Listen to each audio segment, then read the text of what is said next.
When I was 14 years old, I lived with my mom, dad, 2 brothers, and my sister in a rural town in Florida. Overall, I miss living in Florida, but the one thing I don't miss was the constant rain. On one particular stormy Saturday night, where the thunder was so loud it shook the whole house, me and my 2 brothers had nothing to do.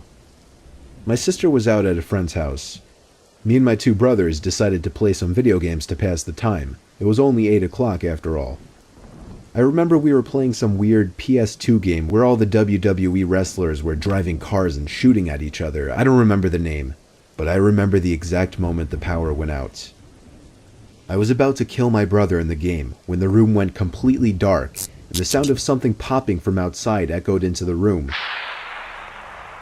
We assumed a fuse had blown outside on one of the power lines. We went to call for our dad, who was already getting his rain jacket on to go outside and check. Our house has 2 fuse boxes, one outside attached to the telephone pole on our lawn, and one inside. He asked me to go outside with him to aim a flashlight at the fuse box. When we were outside, he opened up the fuse box and began flicking around the different switches, hoping to reset something. He tried every switch, but the power didn't seem to come back on. He told me to wait there and to keep flicking switches while he went inside to do the same thing with the indoor fuse box. The rain was coming down hard. I just wanted to go inside as soon as possible. As I had the flashlight in my hand aimed into the fuse box, even through the sound of rain pounding down on the ground, I thought I heard something come from the woods behind our house, like a giant log cracking.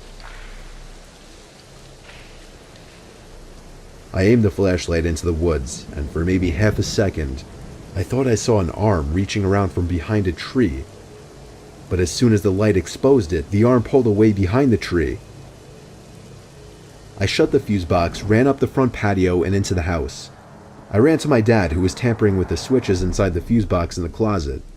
He entertained my claim, but he didn't seem to take what I said very seriously. He followed me outside around back, where I aimed the flashlight into the woods, the same spot I saw the arm. My dad took the flashlight from me and made his way into the woods. I stayed by the back patio in total darkness. Pretty soon my dad went so deep into the woods that I couldn't see the flashlight anymore. Growing nervous, I inched my way closer to the woods, repeatedly calling out for my dad, until I found myself walking into the woods.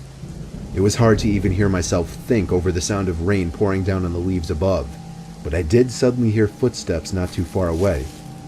Once again, I called out for my dad, and I heard him answer. This made me panic.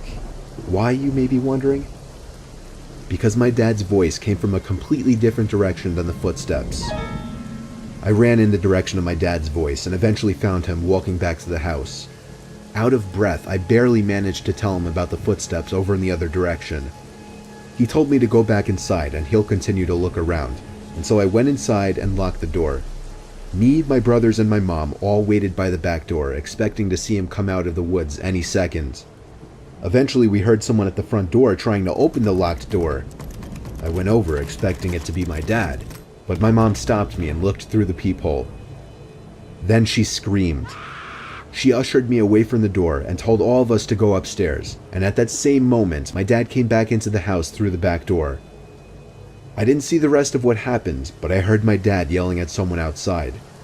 When he came back in, he told all of us he saw someone running into the woods. I knew he was taking this seriously now. We thought it would end there, but the next morning, we found that the basement window had been smashed, and there were muddy footprints all over the basement carpet. A large wad of cash that was sitting on the basement bar was stolen, along with a few antique decorations that held some value. The scary part was that the muddy footsteps went up the stairs, but stopped there. Our basement door had a very heavy-duty lock, which may be the only thing that stopped this man from exploring the rest of our house, possibly even our bedrooms.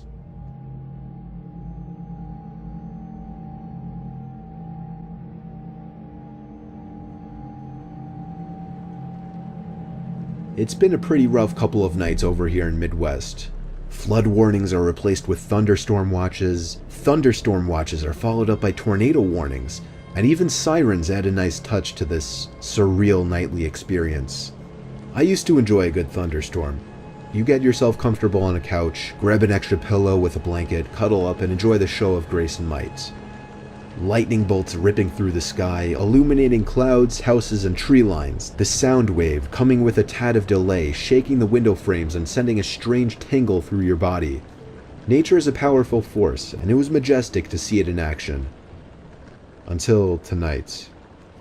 The forecast was promising a late-night thunderstorm, so I was caught by surprise when I started seeing flashes outside around midnight. Since I wasn't prepared for it, I tried to quickly finish up the Orange is the New Black episode and get myself to the couch.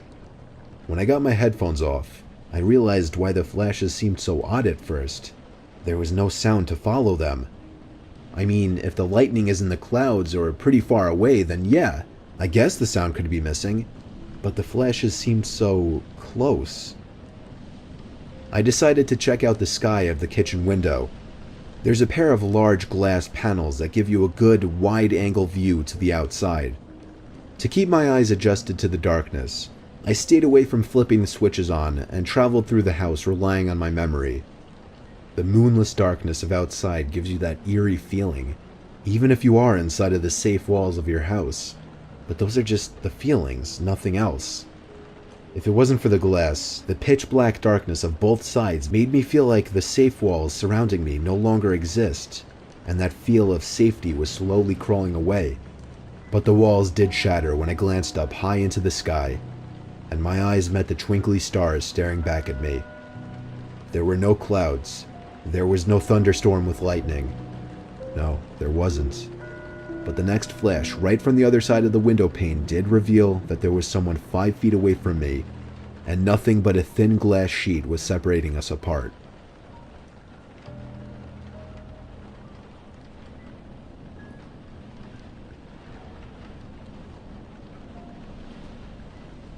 In the year 2009, I was spending a weekend with my uncle on his ranch when my parents were renovating the new house we had just bought. It was my second night there, a Saturday, and it happened to be during one of the biggest thunderstorms of the year. I'd say there were at least 3 crashes of thunder and lightning per minute. And we were in the heart of the storm, because the thunder would crash not even a second after the lightning would. I always enjoyed listening to storms while laying in bed, so I stayed up a little later watching TV, just enjoying the ambiance.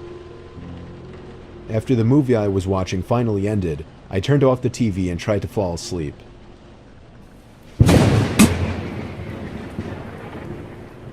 As I heard the lightning strike from outside, I could have sworn I heard some kind of metallic thud coming from outside at the same time. I didn't pay it too much mind. 20 seconds later, I could have sworn I heard it again.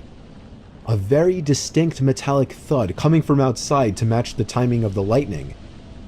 I really don't mean to make this sound like a cliche horror story, but my uncle really is a kind of creepy guy, and I was never close with him even remotely, so for that reason I didn't feel right going to wake him up. I just tried to forget about it. Now I was getting concerned. What the hell could that be? After the 3rd time, I finally got out of bed and walked over to the window of the guest bedroom. The water pouring down on the window made it extra hard to see what was out there in the dark fields. A flash of lightning momentarily lit up the property, but I couldn't see anything. However, once again, the sound of a metal hit accompanied it. The sound was so close now, it sounded like it was coming from the left of the window at a blind spot. I was going to do something I knew my uncle wouldn't be happy about. It would be a bit messy, but I was going to open the window and peer outside to see if I could see what the sound was. I unhooked the window lock and slid it up, and immediately the wind of the storm blew drops of rain into the room and onto me. I stuck my head out the window and looked to the left, and at that very moment, lightning lit up the property once again, and I could see a person dressed in all black crouched down by the outside basement door with his hand raised in the air. And before the sky went dark, I caught the briefest glimpse of what the sound was coming from. The person was bashing at the basement door lock. I pulled my head in and quietly shut the window, making sure to lock it. I was in a panic. I feared he might have seen or heard me. I ran back to bed and pretended to be asleep, facing away from the window. Lightning crashed once again, but this time there was no metallic thud. My heart must have dropped as I realized this. I just stayed put in bed for the longest time, hoping whoever was out there would go away. After maybe 3 more lightning crashes without any thuds accompanying them, I thought it would be safe to go tell my uncle.